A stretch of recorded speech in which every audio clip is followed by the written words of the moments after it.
Hello Vikram आ छा मसलो थियो आहे? मसलो इहो आहे त मां गुज़िरियल 15 सालनि खां हिन क़ाइमखानी मॉल में शॉप हलायां पियो।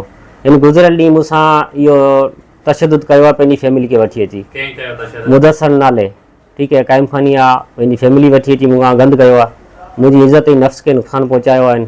छा वजह जो तव्हां वजह मवाली हुजण जे करे मूं उनखे वेहण न ॾिनो त मुंहिंजो लेडीज़ जो कमु आहे, त महिरबानी कर इन तां मच्छर जी उहो पंहिंजी फैमिली वठी मुंहिंजी इज़त ऐं नफ़्स खे नुक़सानु पहुचायो आहे।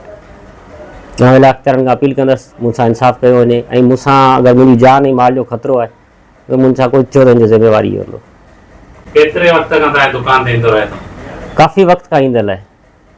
मोहल्ले जे हिसाब सां हिनखे मोहल्ले वारे जे हिसाब सां इज़त ॾिनी वई आहे, उन जे करे इहो वाक़ियो पेश आयो आहे। ते ड्रिंक कराए इहो, उन जे करे मूं दुकान तां लाथो त मुंहिंजी दुकान ते न ईंदो आहिनि, मुंहिंजो लेडीज़ जो कमु आहे।